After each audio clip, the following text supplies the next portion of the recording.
여러분 해외여행 많이 다니시죠? 물론 당장은 여건이 되지 않아서 못 나가시는 분들도 많겠지만 예전에 비해 해외여행이 완전히 보편화되긴 한 것 같아요. 방학 때만 되면 배낭여행 가느라 분주한 학생들도 많고 휴가 기간을 이용해서 가까운 휴양지나 외국 도시로 여행을 다니는 직장인들도 참 많죠. 저 역시 외국을 많이 다니는 편인데요. 일이나 각종 세미나 때문에 가는 공적 여행도 있지만 가족이나 친구들과 다니는 해외여행도 꽤 됩니다. 대충 생각해도 한 50개국 이상은 다녀보지 않았나 싶은데요. 여행을 갈 때마다 느끼는 건 영어가 안 통하는 나라가 없다는 겁니다. 전 미국에서 오랫동안 유학을 한 덕분에 영어로 고민해 본 적은 없지만 제 주변에는 영어 때문에 남모를 고민하는 분들도 꽤 되더라고요. Crazy Korea in English. 예전에 한 후배 녀석이 이런 말을 하던데요. 한국 전체가 영어 때문에 미쳐 돌아가는 것 같다고 하소연 아닌 하소연을 하면서 했던 말입니다. 전 가족들이 그런 고민을 하지 않는 행운을 누리고 있어서 그렇게 심각한 줄 몰랐거든요. 학교의 학생들도 영어를 제법 하는 것 같고요.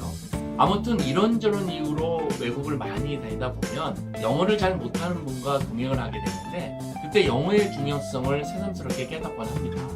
오늘 영어의 중요성이라는 키워드와 함께 소개해드릴 베스트 콘텐츠는 외국어 전파담이라는 책입니다. 저자는 다양한 외국어를 공부한 미국의 언어학자인데요. 이 책의 원고를 한국어로 모두 직접 쓸 정도로 높은 한국어 실력을 가진 분입니다. 한국뿐만 아니라 일본어, 스페인어, 독일어, 라틴어, 몽골어, 중국어, 프랑스어 이렇게 다양한 언어를 연구하고 공부했다는군요. 대단하죠? 그뿐만이 아닙니다.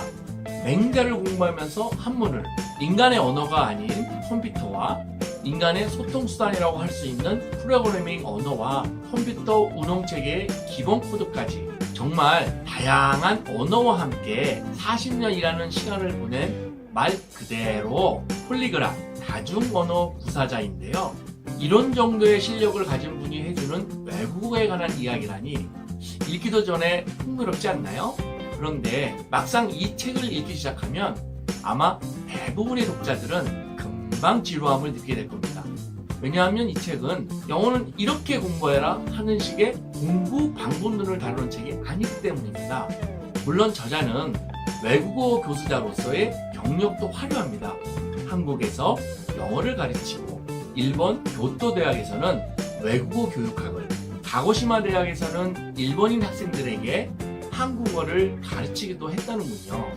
몇 년 전까지 서울대학교에서 한국어 교육 관련 강의도 하실 분이라는데요. 이렇게 학습자이자 동시에 교수자로서 외국어와 함께 해오는 동안 언젠가 한 번은 살펴보고 싶었던 이야기가 있었고 그 이야기를 이 책에 담았다고 하네요. 저자가 이 책을 통해 강조하는 것은 바로 외국어에 대한 문제의식입니다. 외국어는 개인의 호기심과 필요에 의해 전파되는 것이 아니다.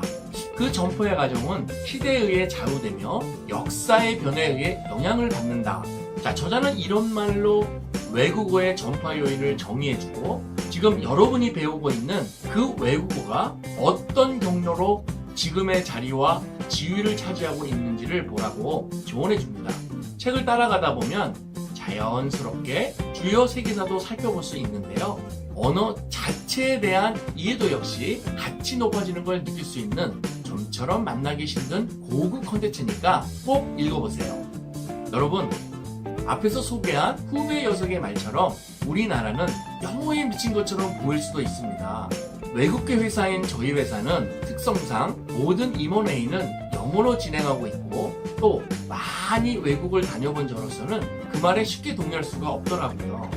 영어를 배우기 위해 힘쓰는 나라는 우리나라뿐이 아니거든요. 전 세계 수많은 국가에서 영어 교육에 열을 올리고 있습니다.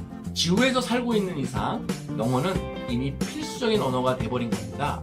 저자는 인공지능이 외국어를 배우는 동기와 방법을 많이 바꿀 것이라 얘기하고 어쩌면 외국어를 더 이상 배울 필요가 없어지고 학사들이 크게 줄어들 것이라고 예측도 하던데요.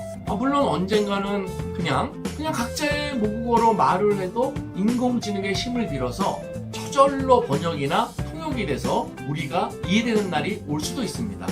하지만 그런 날이 왔을 때 여러분은 이미 이 세상에 없을 가능성이 매우 높잖아요. 괜한 모험은 하지 마시고 지금부터라도 꼭 영어와 다른 외국어 학습에 관심을 가져보세요.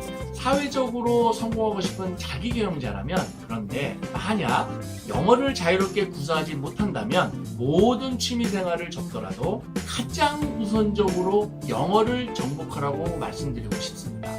그리고 하나의 외국어를 내 것으로 만들면 다른 언어들을 배우고 받아들이는 것이 점점 쉬워지거든요. 영어뿐만 아니라 중국어나 스페인어 같은 주요 언어들에게도 꼭 관심을 가져보세요. 단순하게 외국어 문법과 단어, 인사말부터 배우는 것도 좋은 방법일 것입니다. 또한 단어를 많이 알아도 단순히 그 단어를 조합해서 문장을 만들고 그 문장으로 말을 할 수도 있을 것입니다.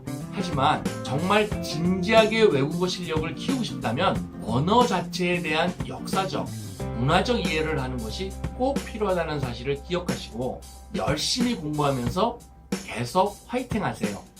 홍성원이 응원합니다.